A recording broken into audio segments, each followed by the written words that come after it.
Okay, 26th of June, 25, and this is just after recording that um, review on dreams 6 through 10 in dreams about collective and individual consciousness, talking about crispation stuff. And this is going to allow me to address some of the a review of why why look at Jung and psychological types.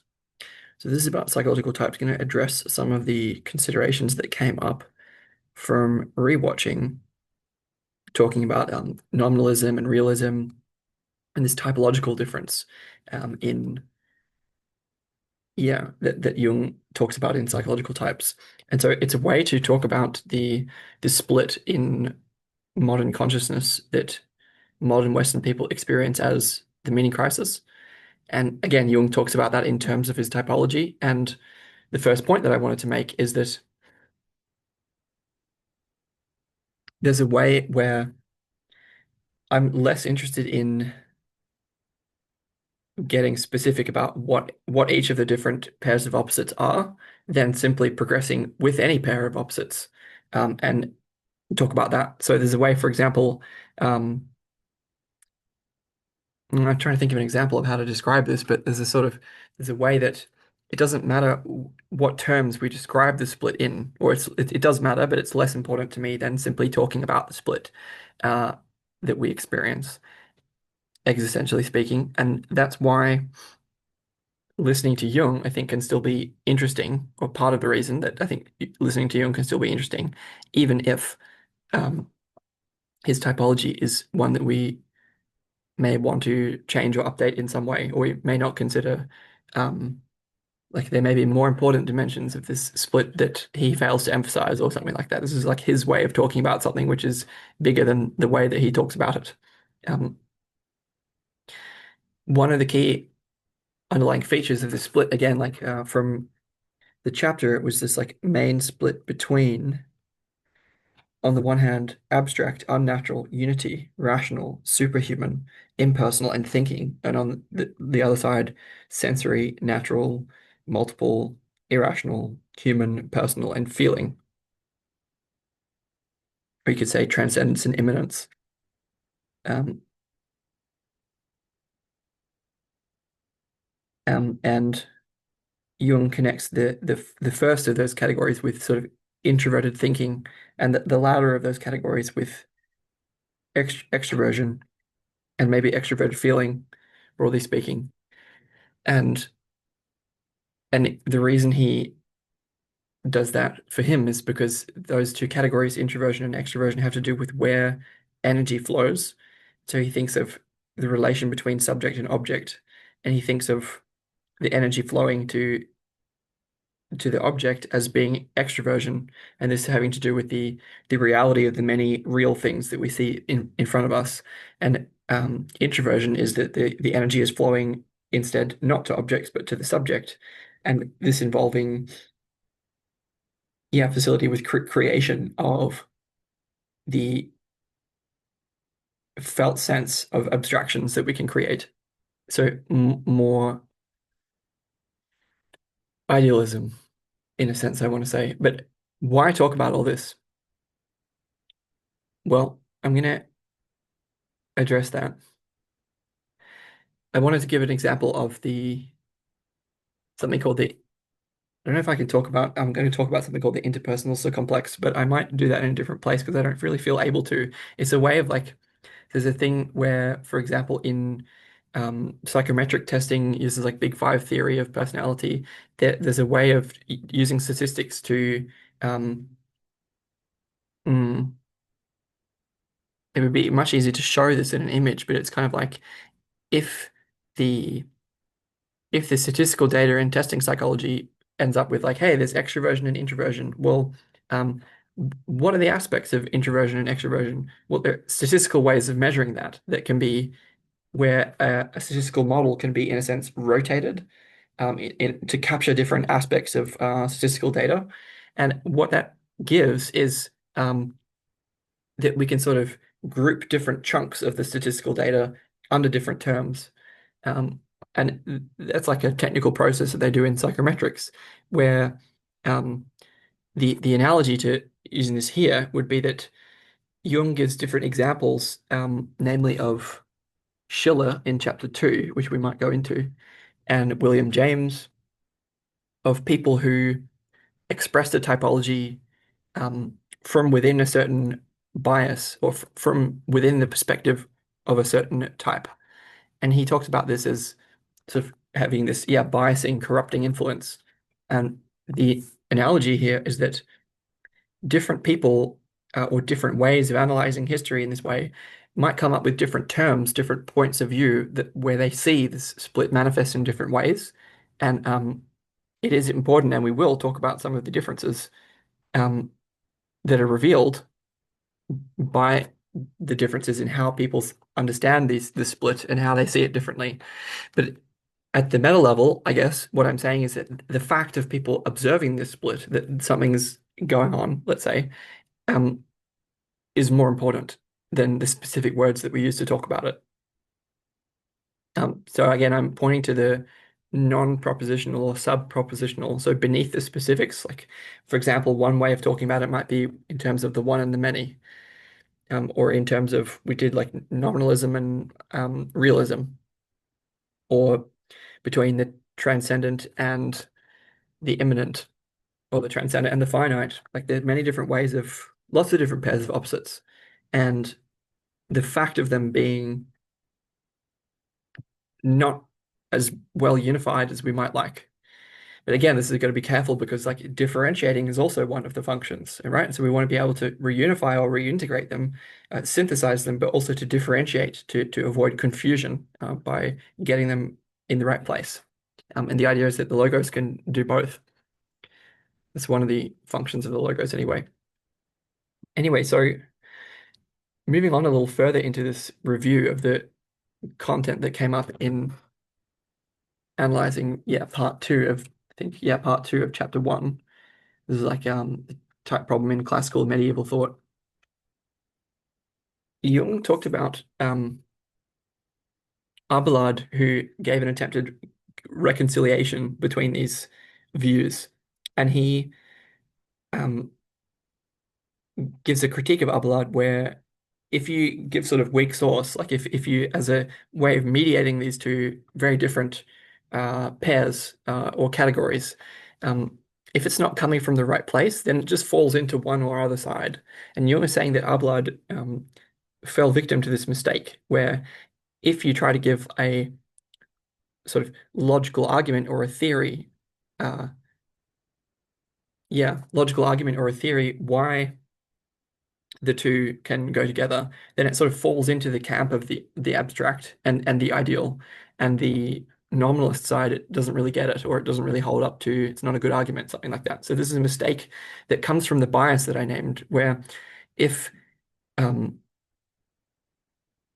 yeah, if one is, if, for example, a very abstract person, then even if one attempts to reconcile between the abstract and the sensory, they can do that in an abstract way, which makes it a kind of performative contradiction. So even though, for example, what I'm talking about is this mediating position, this function of the symbols, uh, and of the logos, I'm not yet doing that. It's so I'm talking about something which I'm not yet able to demonstrate.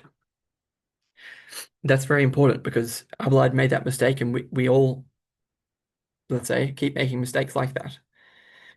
Um,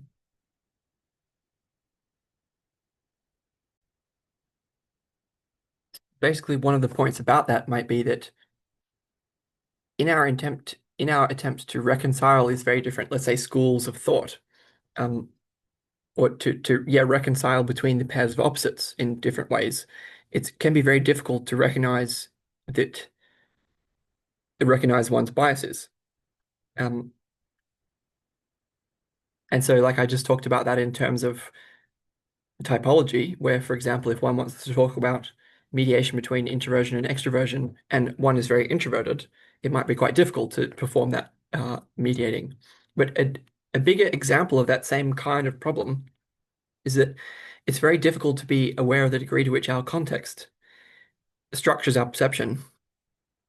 So, for example, the context of our time, in history, our place, literally like where I am, um, the space that I'm in, our thrownness, like our the details of our being thrown into this identity, this body with the parents that I have and so on, the culture that I'm from, um, how like what perspectives I can take up or not, what I participate in the world, what I matter to, what's significant to me, all of this and my cognitive biases, let's say, all of this structures our perception all the time. And this can, I mean, it's pretty easy to say. Obviously, it's difficult to be aware of all that at the same time. But an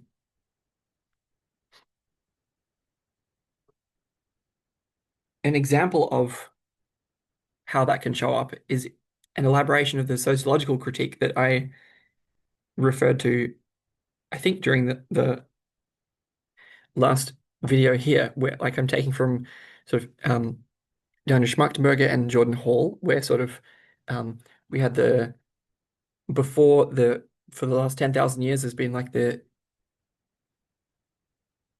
Holocene. It was sort of a period of climactic stability, which allowed us to move out of hunting and gathering and into living in a sedentary way that was also facilitated by specific technical innovations like the plow, and like irrigation and a whole bunch of innovations that happened at the same time that allowed people to, yeah, live in a sedentary agrarian way that allowed them to collect surplus food, and that allowed them to build walls, and a whole lot of consequences followed from that, um, including hierarchy, division of labor, role specialization, military class, probably ruling class as well, I think, intergenerational wealth transfer, and yeah, there's a lot of a lot of what we think of as the metacrisis really kicks off or gets going around that time. That's where we think of the origins of civilization, this sort of thing, um, rather than the origins of culture, which would be long before. And what I'm saying about that, it's not the origins because we can trace the origins of, let's say, the metacrisis further back into stone tools and so on, which I'll do in a different context. But for the moment, the consequence of the sociological changes that accompanied the agrarian revolution were that, for example, with this class and role specialization, where civilizations then existed, societies existed that could allow these scholarly and abstract type people to exist. Where before, like there's a scholarly class, and some people can, and this is quite famous. I mean, a scribe was like a big deal for like Egypt, and you pay someone to be a scribe, and that's all they do, like all the time. It's like a huge deal for there to be even a few of those people because it takes a lot of work to learn how to do that. The issue is that in a smaller sort of Dunbar size, what by which I mean groups of roaming bands of hunter-gatherers of a Dunbar range between 150 and 500 sort of people, there's a way that everyone sort of has to do all of the tasks that leads to, I want to say, a natural facility with integration. Like, yes, of course, people have different skills, but there is a sense of everyone being able to do everything that is, when we get to, yeah, post-agrarian civilization, there's a much more of a differentiation, specialization of different functions within society. And there are obviously great benefits to that because you can have many types of people who do all kinds of different work, but there are also risks and consequences. And one of those risks and consequences is lack of reintegration, where you get, for example, all the scholarly types hanging out with each other, producing ideas which don't necessarily have any bearing on the quality of life of any of the other individuals. Um, as an example. Or the alternative would be you get all the working class people who have no access to the benefits of the great ideas that all the philosophers are coming up with. So it's this lack of transfer and communication, lack of synthesis, lack of unity, and instead a presence of differentiation, specialization, particularization. Um, and that whole problem is an expression of sort of being cut off from the roots, culturally speaking, where what I want to imagine here is I'm asking you to imagine, so I'm asking you to imagine that in a hunter-gatherer sort of time, the central gathering place, like the fireplace, let's say, fire sort of 1.4 million years, but long before that, people were gathering in groups and like being together without there actually being fire. It's this kind of central gathering place or meeting place of the tribe.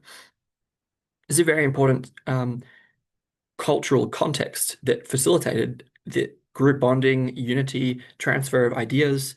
Um, yeah, feeling part of one thing altogether. And as soon as we get bigger than Dunbar-sized groups, it's much harder to have that. It's much more difficult to literally get everyone in the same room. And that's actually the main cost, right? I mean, Daniel articulated this long before I did, but in the Bend Not Break series with Nate Hagens on Nate Hagens' channel, Great Simplification. But what he said was,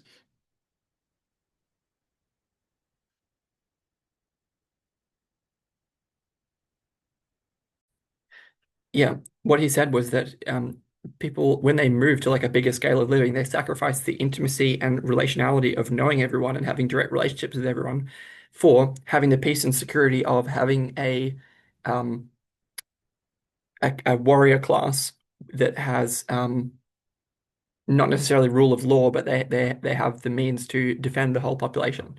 And but again, one of the risks of that is that not everyone is able to hang out together like every weekend. And that leads to this, can lead to this fragmenting where you get these specialized groups that all do their own thing but don't reconnect with each other. And the root of that problem is not just being cut off from each other, but being cut off from occasions of communion. So being cut off from being able to commune deeply with each other. So not just hang out together, but cut off from the functionality of shamanism, where what I'm going to say is reliable access to mystical experiences facilitated by shamanism could mediate experiences of group bonding, group flow, and in Jamie Wheel's terms, ecstasis, catharsis, and communitas, meaning lack of access to the transcendent, lack of access to states of deep healing, and lack of access to genuine communion communitas. That's from Victor Turner. This is all a function of like the repression of shamanism and the disallowal of these transcendent states, both for individuals, but states of group bonding as well. This leads in general to a lack of uh, yeah, lack of reintegration, lack of flow between ideas, lack of flow between types of people, lack of meeting as a whole group together. But then also, yeah, the calcification of ego in different groups. So there's this fragmentation of individual little bubbles of language. So imagine that the scholars have their scholarly language and they do scholarly things, and I don't know who else is like the merchants, they do merchanty things and that they speak a merchanty language. Um, this is a kind of they have a little sub-tribe, and this is a problem because um, the unity of the whole is progressively particularized and differentiated and fragmented. And again, obviously there are benefits to this particularization and specialization, but it's in an opponent process balance, which Vegi talks about in detail in Waiting for the Meaning Crisis in terms of how the brain works. It's episodes like 29 through 33. And so, importantly, this is so if we imagine that the tribe or the collective society, let's say, imagine that as an individual, well, then differentiation of functions is the process that I just described, where, for example, we can imagine the different functions of a tribe being four different classes. So imagine that we have a servant class, a warrior class, a merchant class, and a scholarly class, something like that. It's kind of roughly equivalent to what the Hindus did, where because we're going to use this to talk about what Jung means by cognitive functions. So but yeah, this differentiation in the functions, for example, of a tribe means that they're very defined apart from each other. But there's a risk that one of these functions, so for example, one of these classes, if we want to do a class analysis kind of thing, is has all the power and money and authority, and one class, let's say the servant class, is repressed and mistreated and, like that. And this is sort of sociological analogy of Jung's typology that he's going to talk about. So just imagine that that is a, sociological consequence of the repression of shamanism, particularly as expressed in the transition from pre-agrarian hunter-gatherer times to post-agrarian classical civilization with its rise and fall dynamics. Um, and now I'm going to give an example of the same thing that it happens not at a collective level, not at the level of the tribe or the collective, but at an individual level. So with an individual, um, Jung talks about, so I mentioned, for example, the unity of one tribe can split into scholars, merchants, warriors, and servants. And within an individual, Jung argues that an individual can split into sensation and intuition, thinking and feeling, where we have these different functions within the individual. Again, these are what Jung calls the cognitive functions. I'm simply stating what Jung is talking about. Jung talks about two different types, introverted and extroverted. He then says that within the members of each of those types, a member of each of those types has four different cognitive functions. So, for example, you can have a member, an introvert, who has um, different cognitive functions, which include sensation and introversion, thinking and feeling, and members of the type extrovert who have different combinations of sensation and intuition, thinking and feeling. What do I mean by different combinations of? Jung talked specifically about this superior or dominant function. So one of those four, thinking, feeling, sensation, intuition, gets overused, overvalued. Similarly for extroverts. So for example, we saw, I don't know if I can give an example. The classic example that Jung used to start with was from Origin and Tertullian, where let me see if I can get this exactly right. The key here is that with Origin and Tertullian, we get an example not only of how this set of four cognitive functions can be imbalanced, but also corrected properly. So Jung talks about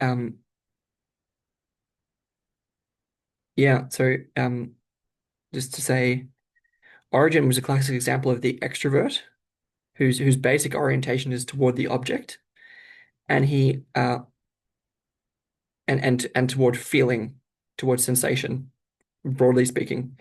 And he castrated himself, so sort of enacting this Christian demand for sacrifice, namely sacrifice of the dominant function, which was his feeling and sensation, or sensation, yes, if it was sacrifice of his sensation, and a compensating development of his intellect, so leading toward being a scholar.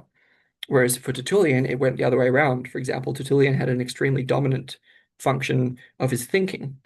And again, by the Christian importance of sacrifice of what is most valuable, he, in a way, Tertullian sacrificed his intellect and became a man of deep feeling and expressed that in his later thoughts as well. So we see there what Jung means by the superior and inferior function, where he talks about this within the types of extroversion and introversion. Talks about how a member of those types, either of them, has a dominant function that is if one, for example, if one is in a particular role within society, one can sort of fit into that society like a cog into a machine, and that can lead to an over-reliance on one of the functions. For example, let's say that the early Egyptians were getting going and they were just able to have a class of scholars that they called a scribe, and a scribe was like a big deal. Well, the thing about those scribes is they're going to be really thinking people, right? They're going to be like the top five thinkers that they have, and this is leads to not only fragmentation in class dynamics within the sociology, but it also leads to an imbalance, improper differentiation within the individual, because that scribe, by adhering to his social role, would overdevelop their thinking function at the expense of the feeling. And that example was an example of how this can be compensated functionally by sacrificing the dominant function to bring up or develop the what Jung calls the inferior function, the one that's most connected with the unconscious.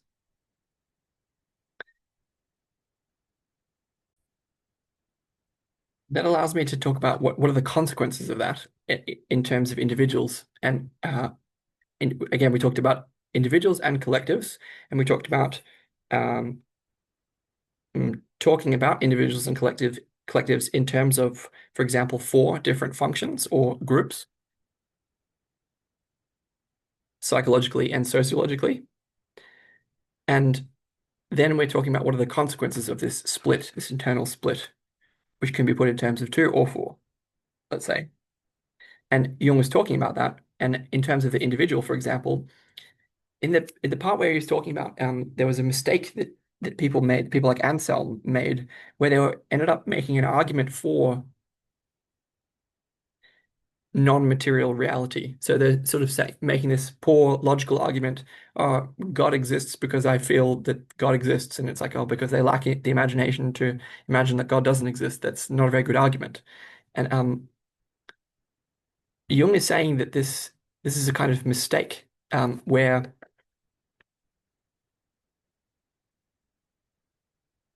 yeah, so Jung was saying this is an example of someone. Let me work out how to word this properly.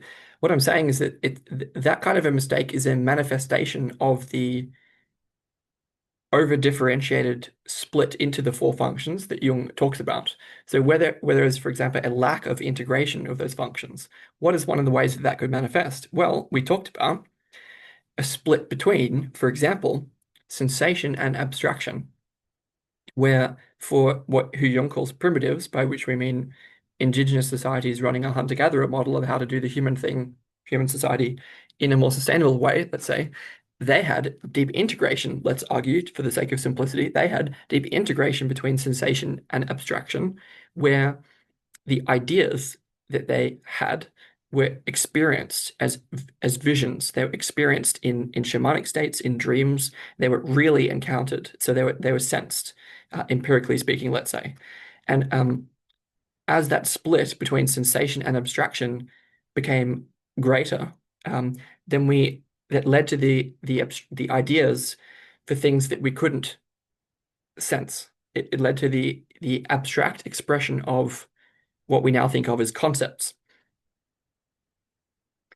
So, and like the literal manifestation of that right now is that when I'm speaking, we can't see that. We hear it and maybe we feel it, but we don't see it in a visionary way. Although importantly, some of the functionality of um, in as an example of the historicity of what I'm talking about in the Amazon basin with shamanism.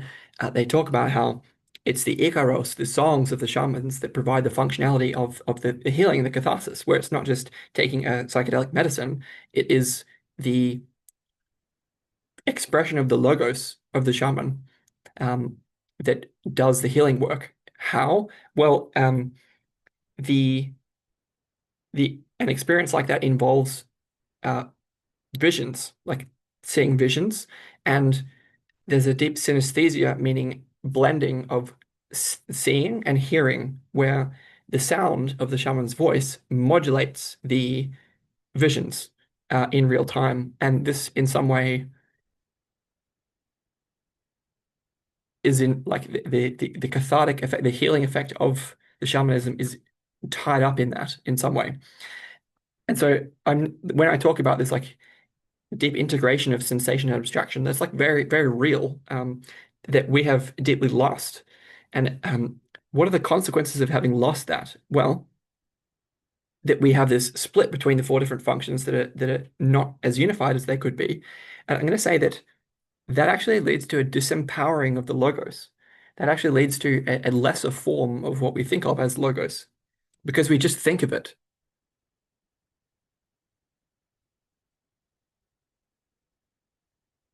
You see what I mean? Like I'm trying, it's not something that we experience, and it could be.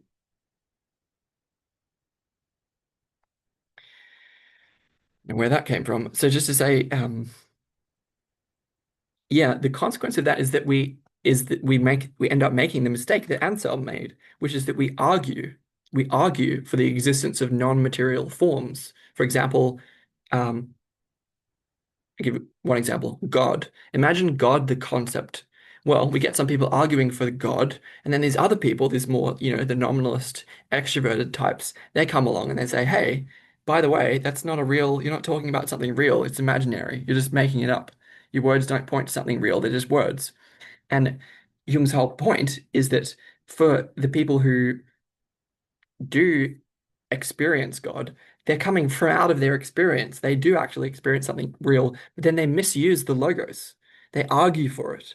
And the reason that it's a misuse is that they're arguing, making a poor argument for the existence of God, rather than, for example, using the logos to evoke our sense of the reality of what of the concept of what they experience, which would make it empirically available.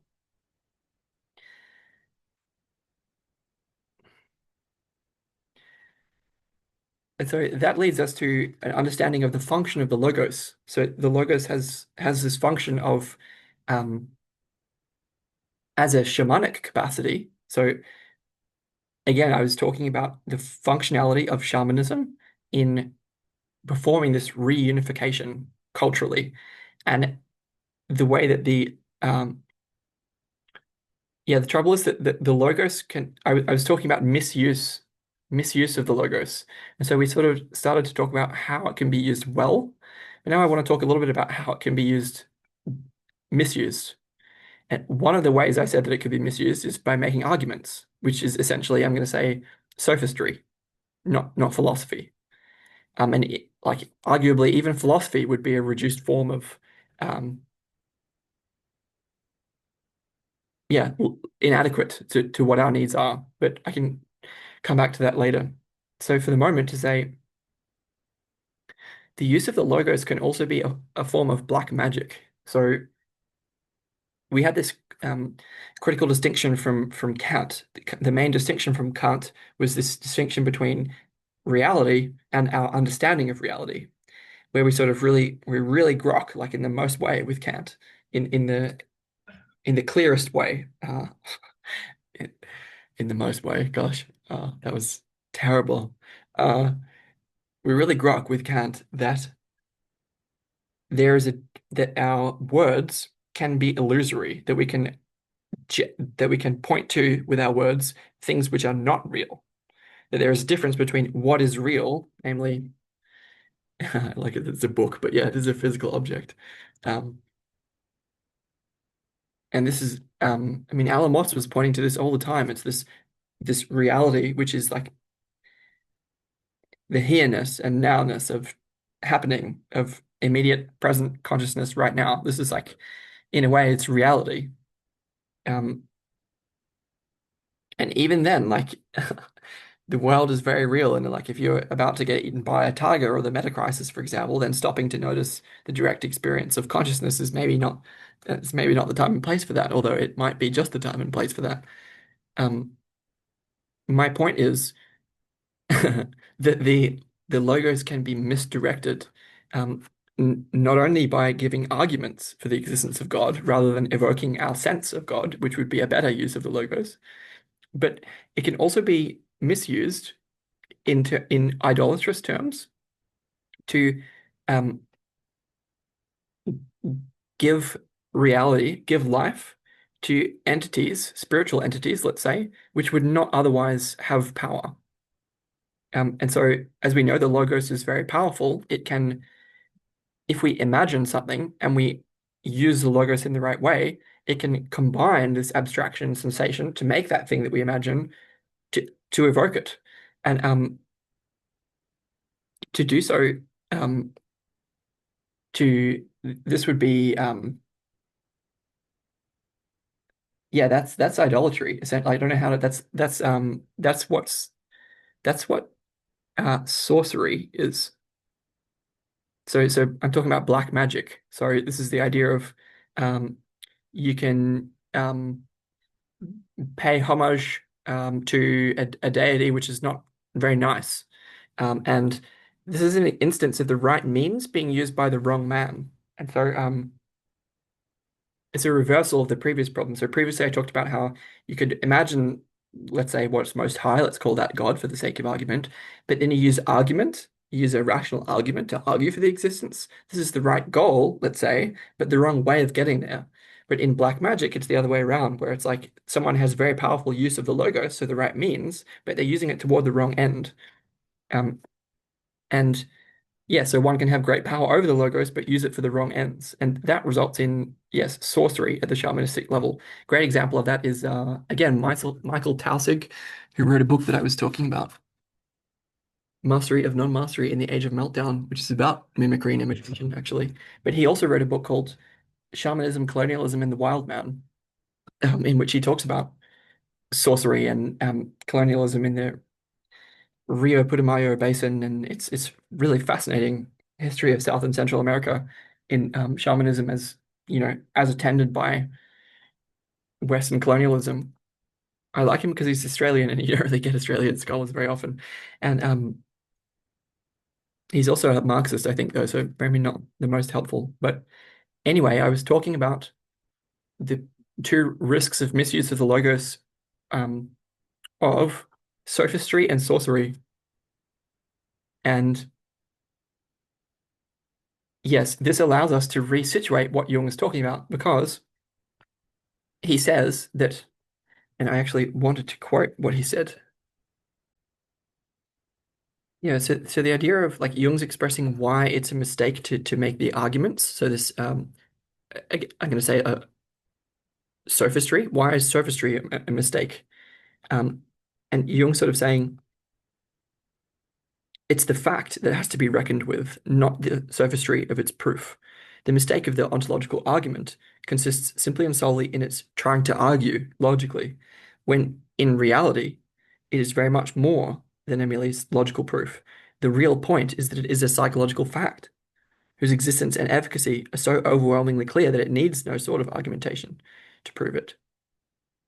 And so the whole point of that is that it allows Jung to then talk about the importance of like imagine that we have this experience like again this someone has the like Meister Eckhart or like people the mystics from around the world they have this communion this sense of personal connection with the divine um how can they use the logos to express from that place to evoke the sense of that so that we can all participate in what they're getting at um well Jung gives an answer. Jung says it's by expressing from the soul. It's by expressing the logos from the deepest core and intensity of life. It's by expressing from what he calls the anima as a mediating function. It's from a place, speaking from a place.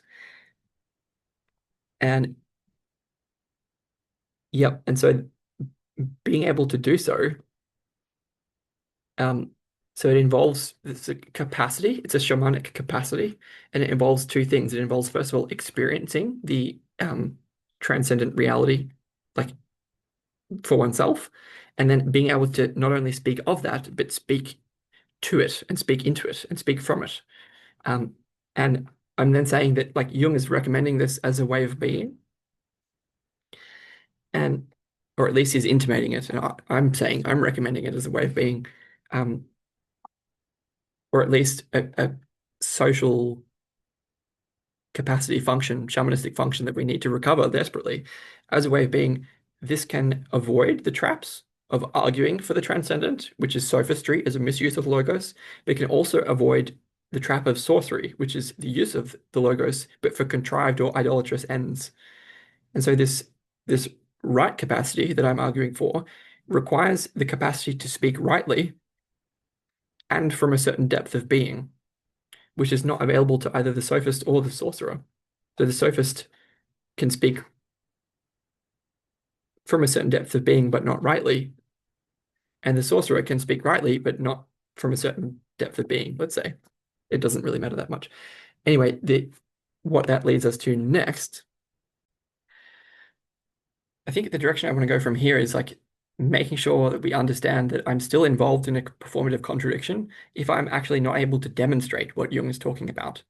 So to the degree that I'm making an argument, that's not the point, which is which is so ironic because I mean, I guess this is why it's practicing, right? I'm practicing, but I'm not practicing making a compelling argument, although I'm also practicing that because of course I'm practicing that. But to rest my laurels on my capacity for philosophical argumentation, for God's sake, would be to succumb to the mistake that Anselm made in the Middle Ages, and we're not in the Middle Ages anymore.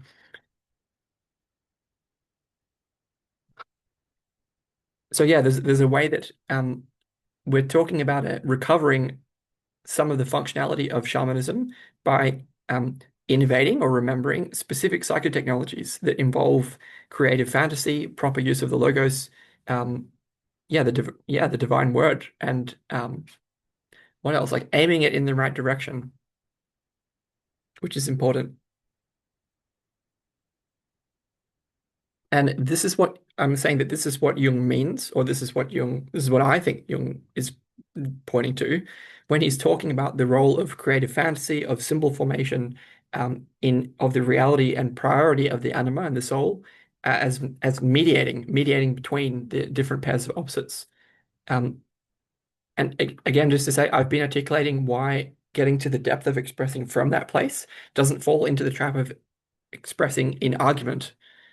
Um, so there's a trap of falling too much to the abstraction side. Well, falling in the other direction, too much to the sensation side, let's say, would mean that there was no order, there was no form, there was no structure around the expression of the logos, and that would be dangerous in a different way. So that would lead to, and I think that would lead to, yeah, inundation by the collective, it would lead to anarchism, it would lead to a different set of consequences. Um, consequences by leaning too far in the other direction. And Jung's very sensitive to that because that's what happened to Nietzsche, essentially. He got consumed. Um,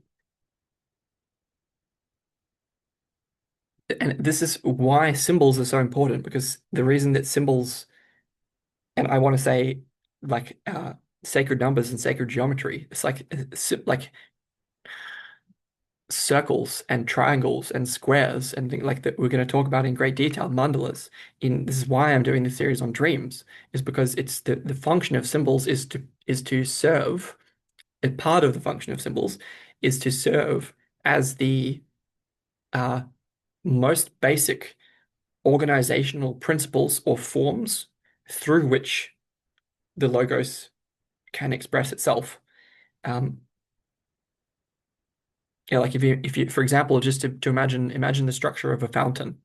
Um, there are some really amazing fountains around the world where you can see how there's a part of the fountain which is like the actual water, which is gushing, but there's also the material form through it that shapes the water that allows it to be expressed. And yeah, it's important to have that available and set up. And this is sort of what Jung is saying. Symbols are kind of doing that. But the reason I'm hesitating there is because symbols are directly in the middle. And so I don't want to say that symbols are only for that. They're partly for that, but um, the if what I'm talking about has any sort of if there's anything to it, then it might actually involve discovery of a new set of psychotechnologies that could be analogous to discovering language for the first time, and that could look like I'm imagining that could look like a form of language that is composed of symbols. And so in this instance, the symbols would not serve as the form, they would be the content. Um, I haven't clarified my thoughts about that enough to share more than that, but just to say that I don't want to reduce the function of symbols one way or the other. To emphasize a few final things, that this proper shamanic function that I at least am arguing for in relation to symbol forming capacity, to the soul, to the anima, and to, yes, to shamanism, and to speaking from the depths of life, let's say, involves a capacity for two things. One of them is the direct unmediated access to mystical experience, and then being able to speak the logos from that place. Both are important because, partly because, those mystical experiences are often state bound and time bound, and the logos, in theory, is something that's available all the time. So bringing it back down to earth is an important part of what the logos can do. That then allows us to. So essentially, what I've just done here is describe why the shamanic capacities that underlie Jung's emphasis on the soul and the anima are so important psychologically and sociologically, because the this shamanic capacity serves as a mediating and unifying feature of in psychology and in sociology.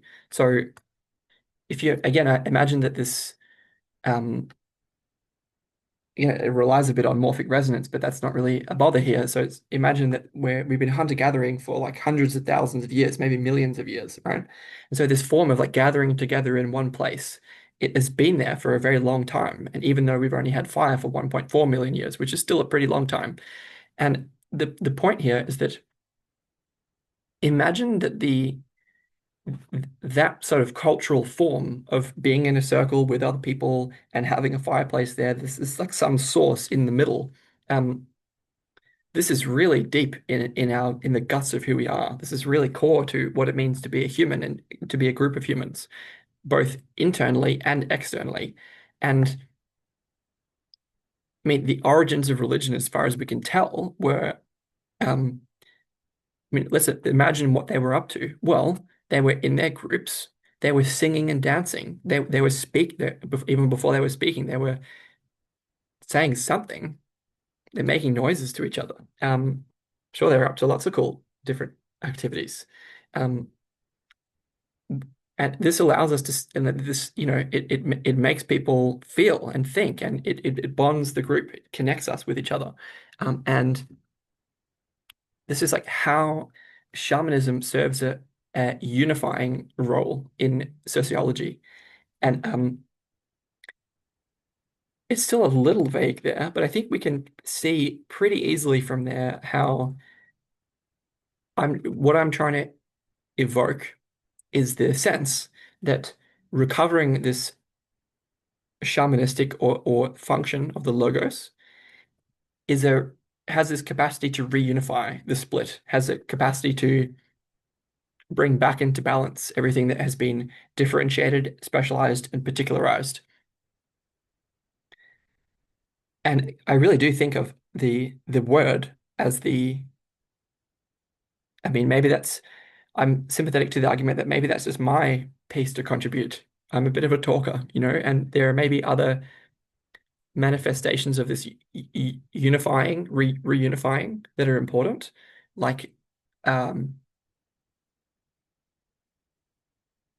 for example, the word is just one form of creative expression. It can also involve dancing, making art,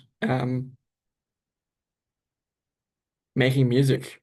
Um, I don't know. This is just off the top of my head. So I don't want to say it's only about speaking, but that's at least an important part. Yep. And so then that allows me to say that it's like recovering this capacity within groups of people and for individuals can serve to reunify those structures from out of fragmentation, differentiation, and specialization back into wholeness, which is what Jung was talking about in terms of listening to the anima and active imagination and mandala drawing and art therapy and this whole way of doing the reunifying oneself is to express oneself into the world. I think that's much more important than we realized. Um, just a couple of final notes about that. We can then situate what Jung was saying about the church. So he was then talking about, and we can situate it within the sociological critique. So Jung was sort of talking of the repression of the church by repression of the unconscious by the church. And for the sake of argument here, when Jung talks about the unconscious, what he really means is this transcendent shamanistic function that we've been talking about. It's about listening to the anima as the guide through the unconscious and everything else. So the anima is the representative of all of that, which we can talk about simply with the term the unconscious. And the repression, what Jung talks about as the repression of that by the church, is the sort of denial of the source of creative fantasy and the expressions derived from that, meaning heresy and prophecy. And the reason for that by the church is that they endanger the power and authority and tradition and hierarchy and structure of the church. And that is a real risk because if we started to listen to everyone, um, like this is the Protestant thing, it's like, oh, everyone has their own direct, unmediated access to God, and suddenly everyone can have their own Bible. And it's like, well, that this kind of leads to individualism and fragmentation again. And so the church is serving as a way of unifying, but and so there is a risk in the other direction as well. But the trouble is here that that real risk of sort of unmediated heresy and leading to anarchism and individualism and fragmentation again, that risk is which the church is attuned to by burning the heretics alive and burning the witches alive and the Inquisitions and the Crusades. They're saying, no, we're the church, we're the source of power and authority. This, along with Roman law and order, sort of served as the source of law and order in Western civilization for a long time, which is both good and bad, right? And there's a real risk there that it's a local maximum of unity, meaning um, it does serve to unify, but it's all contained within a specific sociological form, namely post-agrarian revolution, namely civilization as we've lived and breathed it. And in that context, the existence of the shamanic type could pose a real heretical danger to the church. However, from our current vantage point, we can see how both at collective and individual levels, there is a, also a risk of denying and repressing the foundational source of life, namely shamanism, let's say. It's shorthand at this point, um, and its exponents. And so there's a balance there to strike. And I guess I'm saying, yeah, I'm far more attuned to one side of that balance, speaking for the dispossessed, let's say.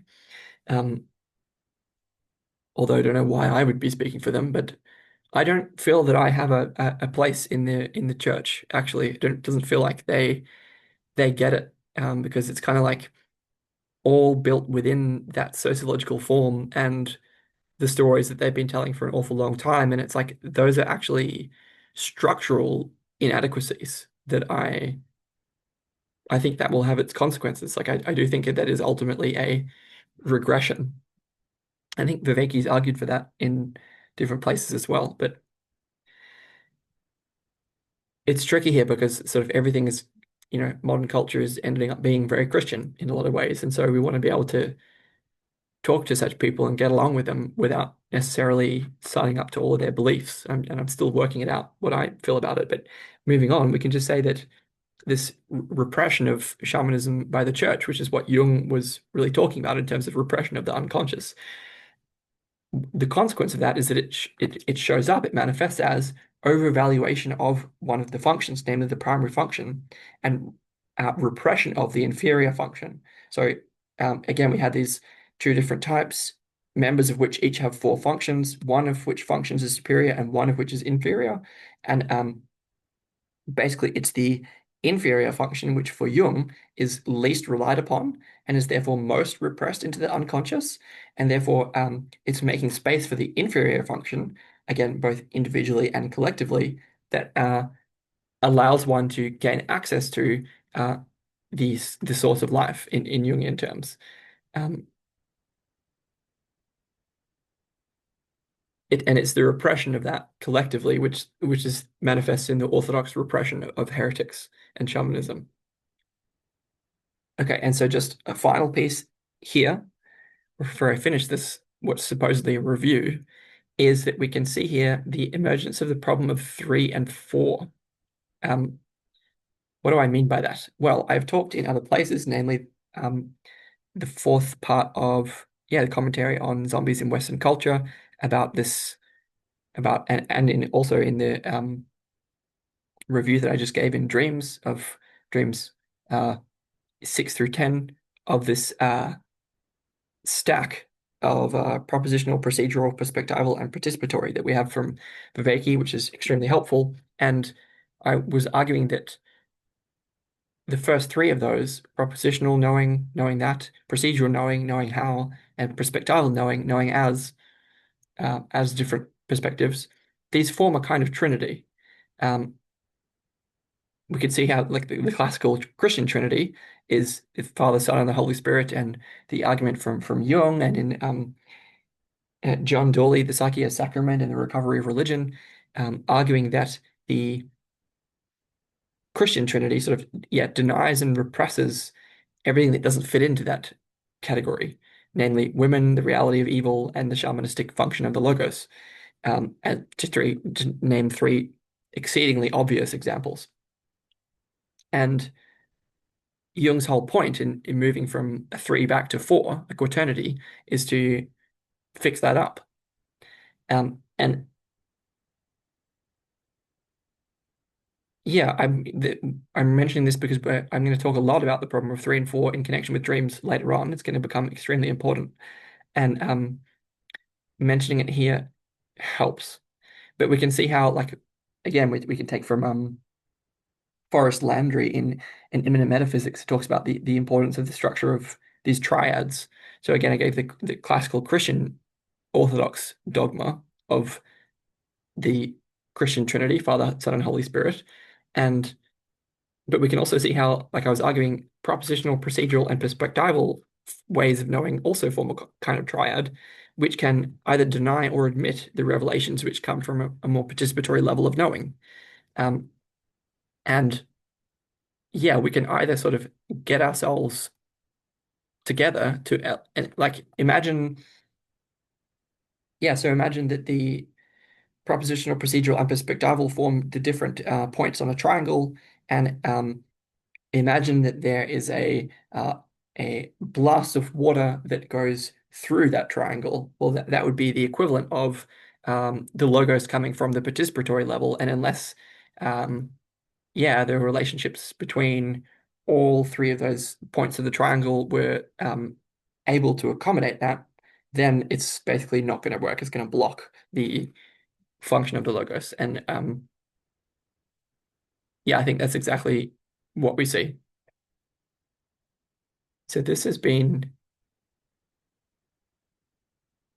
I think so the main thing here is that we can now start to understand what Jung's talking about when he's talking about typology. And we can take all of this as context into learning about his typology, where, like, because scientifically we would say, oh, Big Five is a better model of personality. And it's like, yeah, but that's for between people, right? Because science talks about differences between people.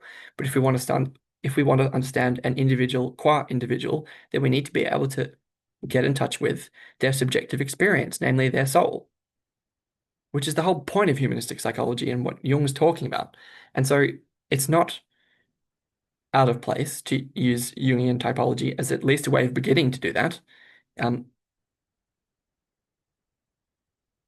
and at the very least, we can sort of see how it is possible to talk about structures of three and four as ways to understand the deep symbolic realities, archetypal realities that our conscious experience is built upon, and start to uncover them and look at them. And that's what we're going to be doing in chapter 2, which is Schiller's ideas on the type problem, in which Jung talks about the superior and inferior functions. But I'm not going to go into that here. So yeah, well, this was fun. But also, I can just say it's not just fun, and I don't know when I say it's fun just now, it's like that's a kind of profanity, I think, because it's not, it shouldn't just be fun. It's actually, um, yeah, I feel it makes me feel awesome. You know, it feels like I'm actually able to, um, it's like a confirmation in the, like, let me define that briefly. Define confirmation, Christian.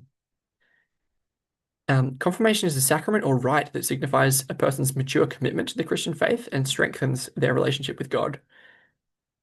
Okay, well, I guess it's blasphemy for me to invoke confirmation here, but doesn't stop me in the past, and it's certainly not going to stop me now. I am actually trying to demonstrate something in real time, and most of that at the moment is trapped in how I feel. But I have to say that after being buried under all of this material for years, actually starting to talk about it and talk through it and realize it and actualize it in this way, at least, is yeah, it feels great. And yeah, that is quite meaningful, not just fun.